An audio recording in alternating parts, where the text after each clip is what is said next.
11월 9일 수요일 새벽입니다. 오늘 같이 기도하실 말씀은 다니엘서 4장 1절에서 18절까지 말씀입니다. 그 중에 4절, 5절 읽어드립니다. 나 느부갓네살이 내 집에 편히 있으며 내 궁에서 평강할 때에 한 꿈을 꾸고 그로 말미암아 두려워하였으니 곧 내 침상에서 생각하는 것과 머릿속으로 받은 환상으로 말미암아 번민하였으노라.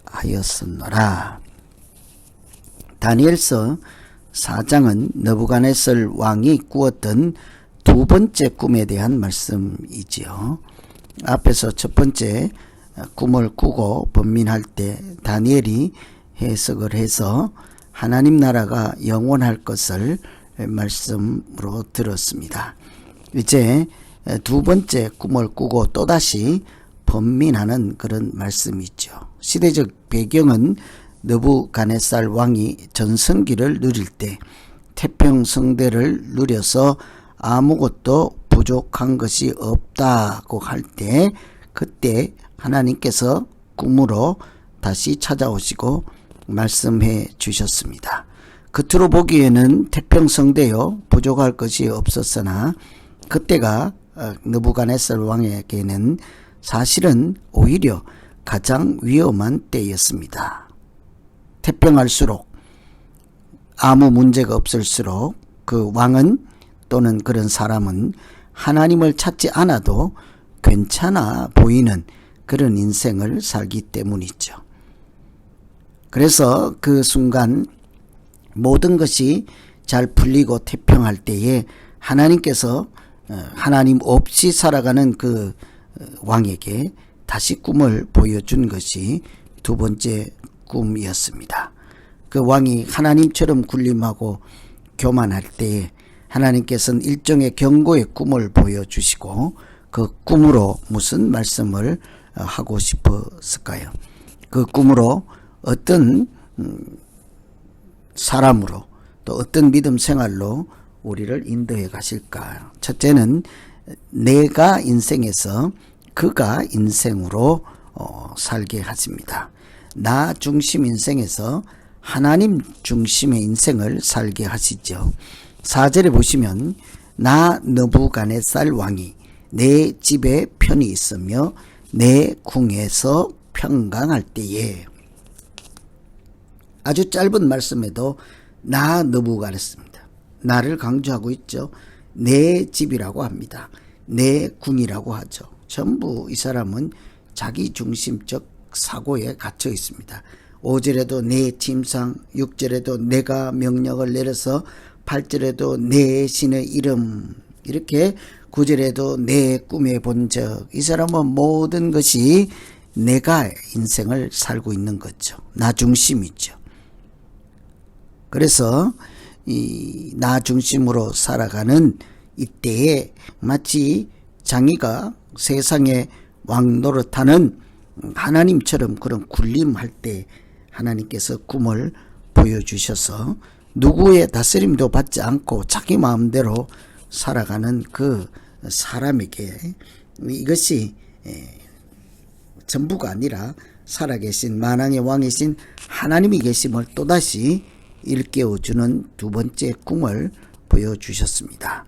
큰 나무를 보게 하셔서 무성하고 열매가 많고 나무 그늘에 와서 짐승들이 쉬고 하였지만 어느 날 한 순찰자가 거룩한 자가 내려와서 다 흩어버리고 떠나게 하고 자르고 베어버린다 하는 꿈을 꿨습니다.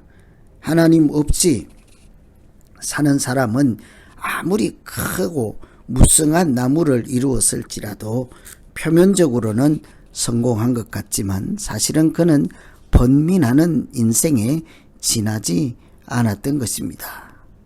그래서 이런 하나님 없는 교만한 사람에게 하나님은 나 중심, 내가가 아니라 그가 다스리고 그의 나라가 영원할 것이라, 그가 이렇게 하나님 중심으로 살아갈 수 있도록 다시 그를 돌이켜 회개할 수 있도록 경고의 꿈을 주신 것이 두 번째 꿈이지요. 그래서 오늘 우리가 기도할 것은 하나님 아버지, 우리가 하나님께 좀 더 가까이 나아갈 수 있게 하시고 내 인생에서 하나님이 하셨습니다 하고 고백할 수 있는 믿음을 더하여 주시옵소서.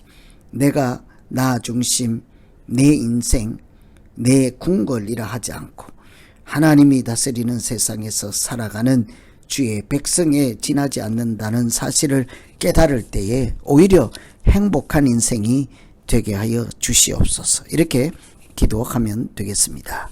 두 번째 꿈을 경고로 보여주시고 나 중심 왕이 아니라 하나님 중심의 인생으로 인도하시는 말씀을 보았습니다. 두 번째는 하나님을 만난 사람은 하나님처럼 살아가게 하십니다.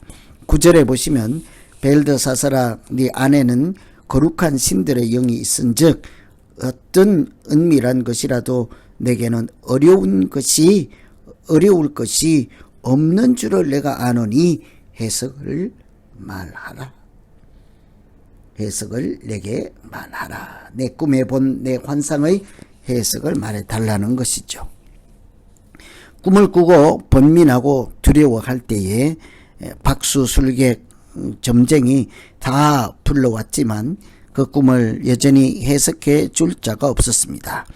그때도 역시 1차 꿈을 해석했던 다니엘을 불러올 수밖에 없었지요. 그것이 다니엘을 불러온 이유가 금방 읽은 9절입니다. 네 안에는 거룩한 신들의 영이 있다. 그러므로 은밀한 것이라도 얼마든지 말해줄 수 있으니 해석을 알려달라. 이것이 바로 믿는 사람들을 하나님이 사용하실 때 일어나는 현상이죠. 믿는 사람들이 세상 가운데서 어떤 존재로 살아가는가를 잘 보여주는 말씀입니다. 하나님을 믿는 사람은 하나님께서 우리에게 지혜를 주시고 은혜를 주시고 꿈의 해석을 주셔서 다른 사람들의 인생에서 번민하고 방황할 때 그것이 무엇인지를 삶의 의미를 해석해 줄 수 있도록 하나님께서 지혜를 주시고 해몽을 주시는 줄로 믿습니다. 그러니 하나님은 믿는 사람들을 사용하셔서 마치 이 세상에서는 그가 신과 같이 마치 사람들에게 하나님처럼 그렇게 살게 하시죠. 그래서 세상 사람들이 우리를 통해서 하나님의 역사와 은혜가 나타날 때 우리가 신을 만났도다 이런 얘기를 하지 않습니까? 그래서 하나님은 이것은 우리가 잘나거나 능력 때문이 아니라 하나님의 능력이 우리를 통해서 세상 가운데 계시되기 때문이죠.